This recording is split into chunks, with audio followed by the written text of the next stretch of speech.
5장. 그러므로 사랑을 받는 자녀같이 너희는 하나님을 본받는 자가 되고 그리스도께서 너희를 사랑하신 것 같이 너희도 사랑 가운데서 행하라.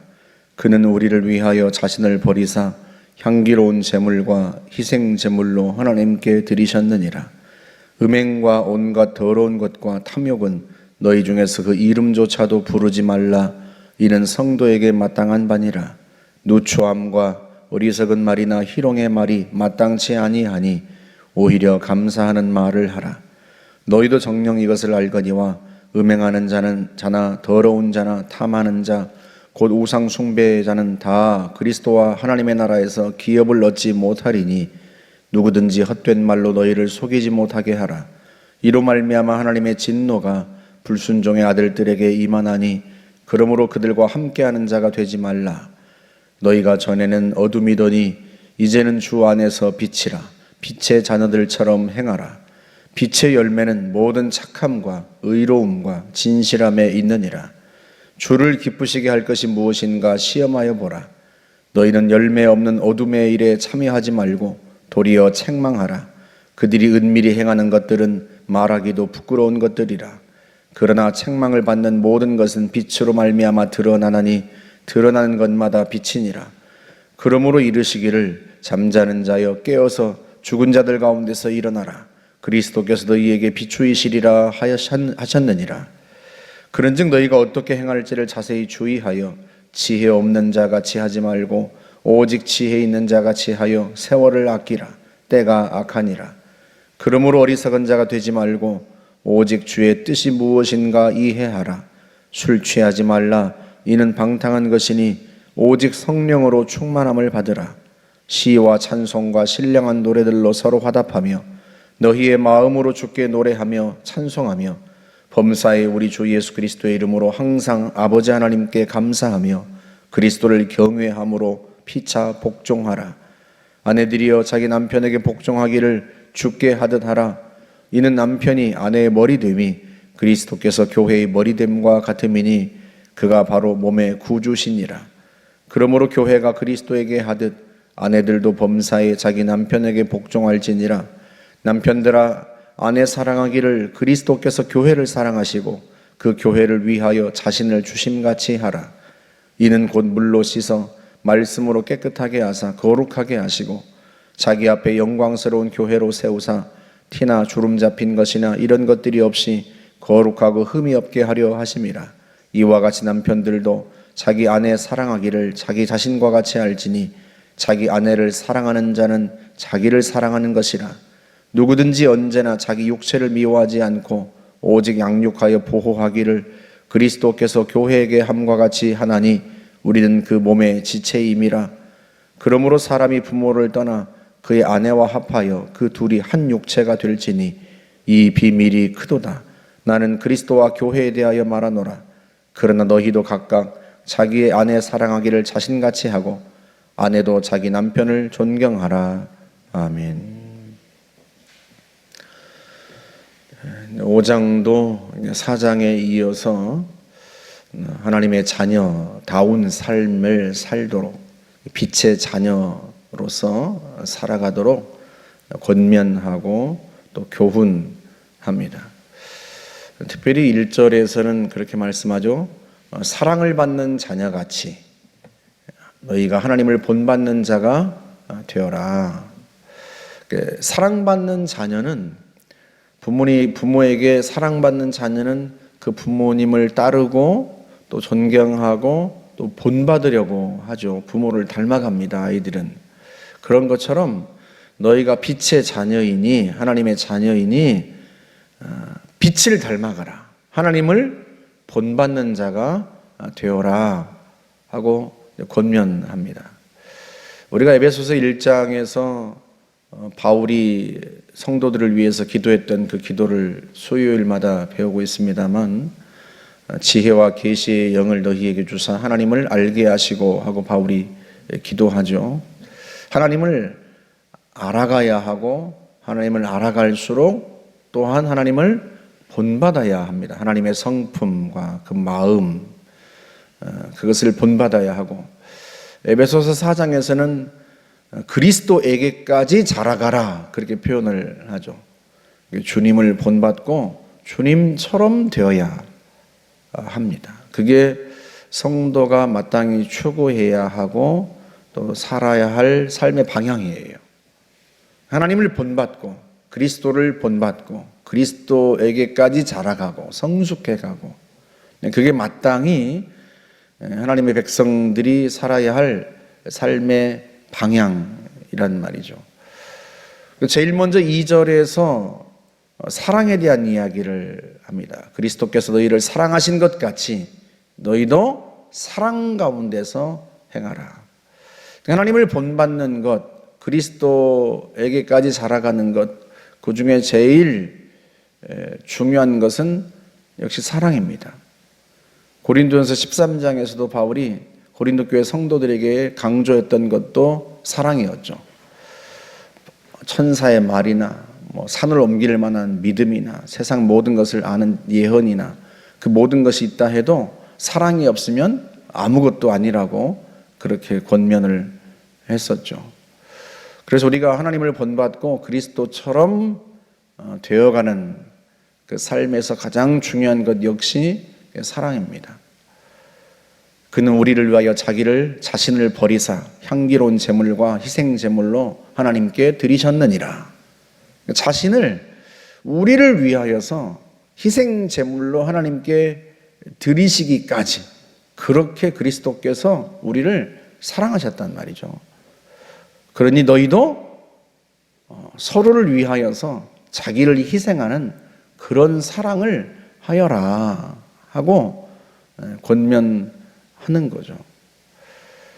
여러분, 사랑이야말로 우리가 이 땅에서 살면서 평생 힘써야 할 일이고요. 성도를 나타내는 본질이 사랑입니다. 목사가 아무리 똑똑하고 아무리 능력이 있어도 성도들을 사랑하지 않는다면 그건 아무 의미가 없고, 성도들 역시도 대단한 능력을 하나님이 주시고 은사를 주셨다 해도 서로 사랑하지 않는다면 그게 무슨 의미가 있겠습니까? 사랑이 없으면요, 하나 될 수도 없고, 사랑이 없으면 서로 책망하고 비난하고 비판하고 서로 정죄하고 결국 분열과 분쟁만 있을 뿐이고요. 그래서 우리가 우리 안에 늘 그 사랑이 있도록 하나님 앞에 기도하고 주님 앞에 구해야 합니다. 우리 안에서요, 미움이나 시기나 질투와 같은 것들은 끊어내려고 힘써야 합니다. 3장에서 이야기하죠. 음행과 온갖 더러운 것과 탐욕은 너희 중에서 그 이름조차도 부르지 마라. 빛의 자녀는 빛의 자녀로서의 삶의 방식이 있어요. 누추하는 말이나 희롱의 말 같은 거, 그런 건 하지도 말고 이름조차도 부르지 말고 오직 감사하는 말을 하라 하고 말씀을 합니다. 농담도요, 교회 안에서는 무슨 농담이라고 하죠, 그거를? 그런 농담을 하면 안 돼요. 성적인 농담 이런 거를 하면 안 됩니다. 성도에게는 어울리지 않습니다. 빛의 자녀에게는 어울리지 않아요. 너희가 전에는 어둠이더니 이제는 빛이라. 빛의 자녀들처럼 행하라. 빛의 열매는 뭐예요? 모든 착함과 의로움과 진실함에 있느니라. 우리가 전에 어둠일 때는, 어둠 속에 있을 때는 그런 말들을 하고 그런 행동들을 했는지 모르지만 이제는요, 예수 그리스도로 말미암아 빛이 되었어요. 빛의 자녀가 되었단 말이죠. 그러니 빛의 자녀처럼 행해야 합니다. 말과 행실이 예전에 세상에서 살던 때에 그것들은 다 버려야 해요. 모든 착함, 의롭고 진실함, 그게 빛의 자녀에게 어울리는 겁니다. 그래서 빛의 자녀들처럼 행하라. 무엇보다도 하나님을 본받아서, 그리스도를 본받아서 서로 사랑하며 살아라. 그리스도께서 우리를 위하여 자신을 버리신 것처럼 너희도 서로 희생하면서까지도 사랑하며 살아라. 그게 주님께서 우리에게 보여주신 길이고 성도가 마땅히 추구해야 하는 길입니다. 그래서 여러분, 우리 속에 누군가를 향한 미움이나 또는 어떤 시기나 질투 이런 것들이 우리에서 생기면 그걸 자꾸 주님 앞에 기도하면서 그걸 끊어내야 돼요. 빛의 자녀처럼 행해야 합니다. 우리가 자꾸 성숙해가고 성장해가야 한단 말이죠. 무엇보다도 15절에서 이제 그 이야기, 15절에서 중요한 이야기를 하는데요. 그런즉 너희가 어떻게 행할지를 자세히 주의하여, 내가 어떻게 살아야 되는지, 내가 어떻게 행해야 되는지 자세히 살피란 말이에요. 지혜 없는 자같이 하지 말고 지혜 있는 자같이 하여 세월을 아끼라. 때가 악하니라. 여러분, 그 세월을 아끼라 그 말씀, 그 16절, 그 16이라고 하는 그 숫자 앞에 각주가 붙어 있죠. 그 2라고 하는 각주가 붙어 있어요.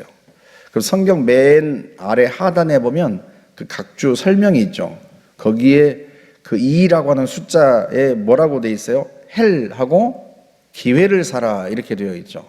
헬라어로 세월을 아끼라 이 단어가, 이 문장이 기회를 사라 이렇게 번역될 수도 있다, 그런 의미입니다.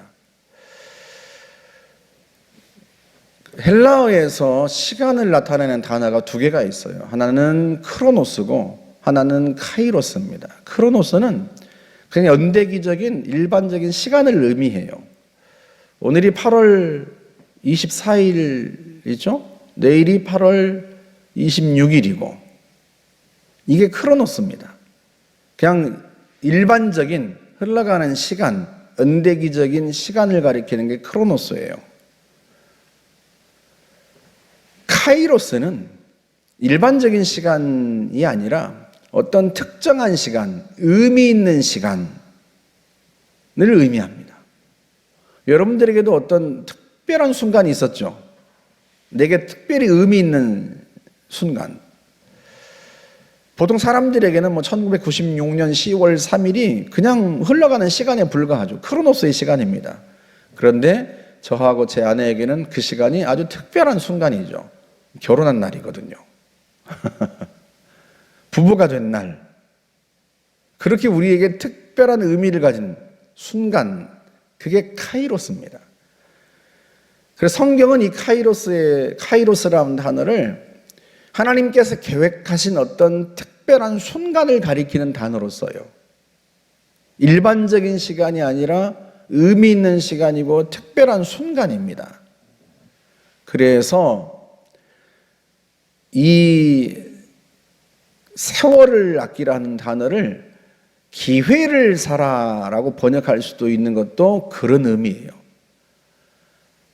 항상 오는 게 아니라 내게 주어진 어떤 특별한 순간, 내게 인생을 바꿀 수 있는 기회로 다가오는 순간, 그게 카이로스예요. 게다가 세월을 아끼라 할 때 아끼라고 하는 단어가 엑사고라조라고 하는 단어인데요. 이게 본래 뜻이 속량하다, 그런 의미예요. 갈라디아 3장 13절에서 그리스도께서 우리를 위하여 저주를 받은 바 되사 율법의 저주에서 우리를 속량하셨으니 할 때 바로 그 단어입니다. 속량하셨다라고 하는 단어예요. 그러니까 노예의 몸값을 내가 치르고 그 노예를 사는 것을 의미해요. 그래서 기회를 사라 이렇게 번역할 수도 있다고 각주를 다루는 거예요. 하나님께서 우리에게 주시는 특별한 순간들이 있어요. 우리 인생에서 절대로 놓쳐서는 안 되는, 다시는 돌아오지 않는 기회와 같은 그런 순간들이 있습니다. 그거를 내가 값을 치르고 사야 해요. 오직 주의 뜻이 무엇인가 이해하라. 너희는 어리석은 자가 되지 말고 오직 너희가 어떻게 행할지를 주의하여, 자세히 하게 주의하여서 지혜 없는 자같이 하지 말고 왜? 지금 내가 이 순간을 살아가는데 이 순간이 다시는 돌아오지 않는, 하나님이 나를 통해서 이 순간에 행하실 일이 있단 말이죠. 하나님이 이루실 뜻이 있어요. 그런데 그걸 깨닫지 못하고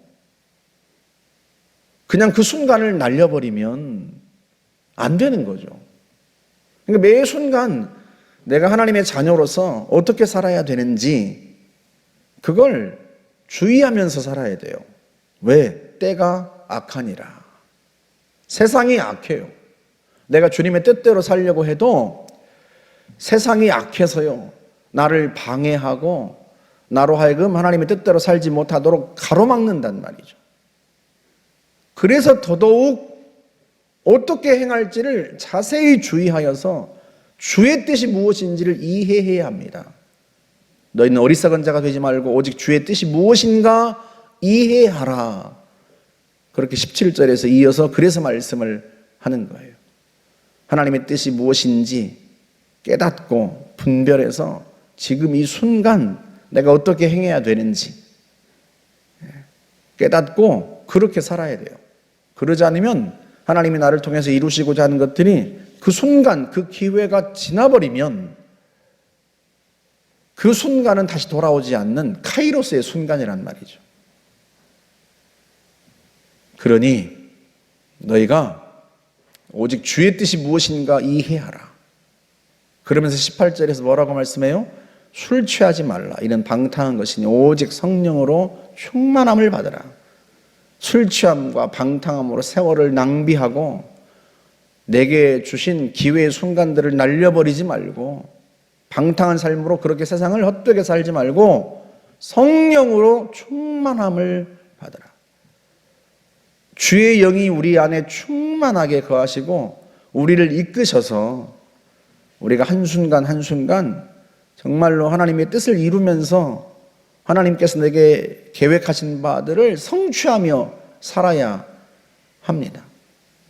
그래서 성도는요, 세월을 아끼는 지혜가 있어야 돼요.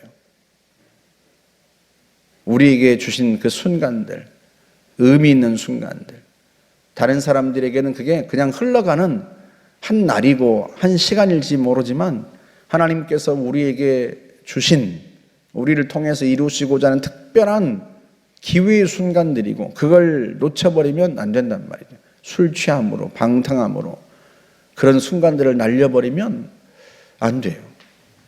하나님 우리를 통해서 이루시고자 하는 바가 있어요. 그래서 늘 성령으로 충만하여서 성령의 감동을 따라, 성령의 이끄심을 따라 살아야 한단 말이죠.